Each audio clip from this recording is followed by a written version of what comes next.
Hi, everyone, and welcome to the 2021-22 Tim Hortons Toronto Maple Leafs Coaches Open House. My name is Danielle Manuel, Toronto Maple Leafs in-arena host and your official host for today. We have an exciting lineup of guests and topics that I'm sure you are all looking forward to. So, Rasmus, how has your return to play experience been? It has been pretty good.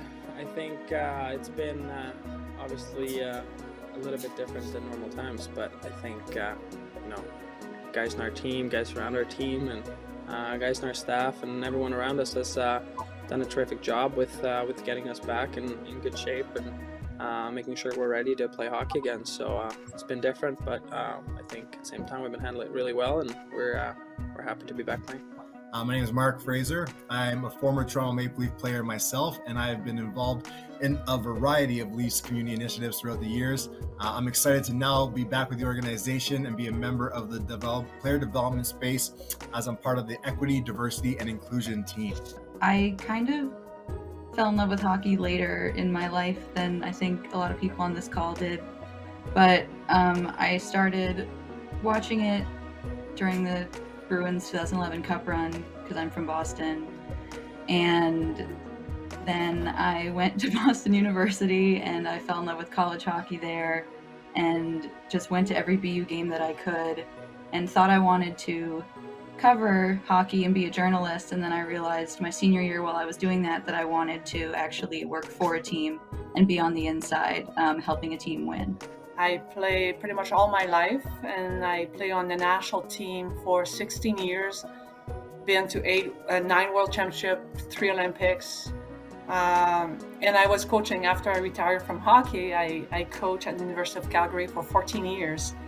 That's how we grow. Like the growth is so much exponentially larger when you can surround yourself with people that are like-minded but yet come at it from a different experience, different background.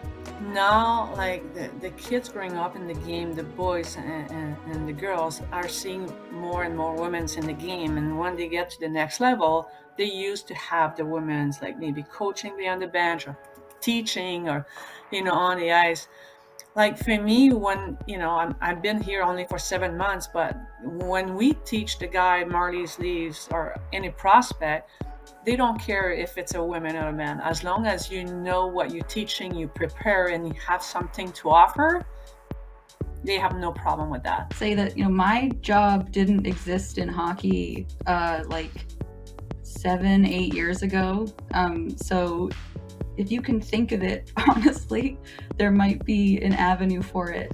My name is Sam Kim, and I'm the video and coaching coordinator for the Toronto Maple Leafs, the open ice and behind the defenseman. But as you see back on the bottom of your screen here, Nick Ritchie is in a full stride. He has a lot of speed, and this Colorado defenseman is still skating backwards. So Nick Ritchie has already improved his chances of being the first one to get to this puck. So Wayne Simmons gets this puck in.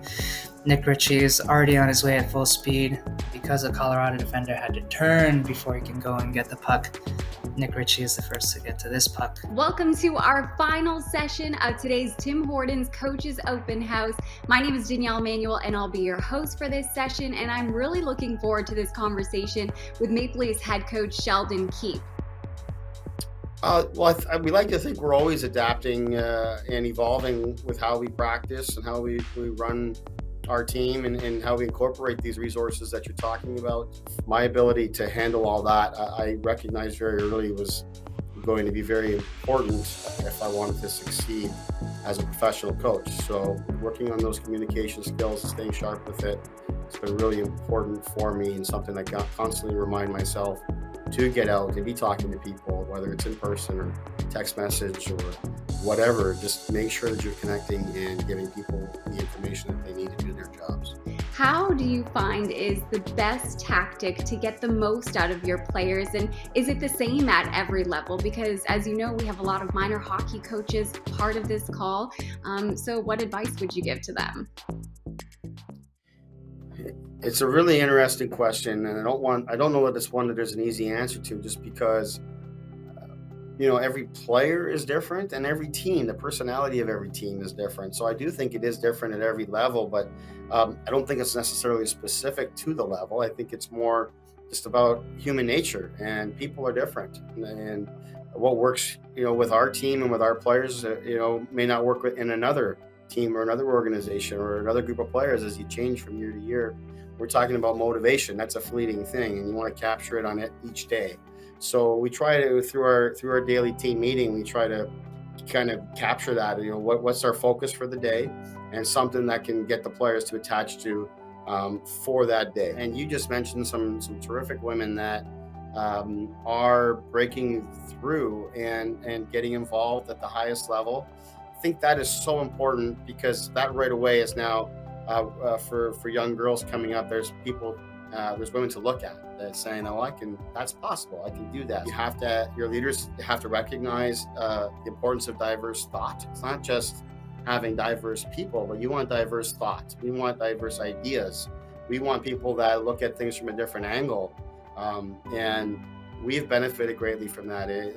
Whether it's Haley Wickenheiser, Daniel Goyette, as you mentioned, or Andy Milani from our staff.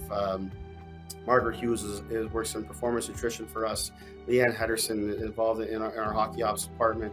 And I'm forgetting others, because the list is growing, and that's a terrific thing for us, because we've benefited greatly from those ideas, from those perspectives.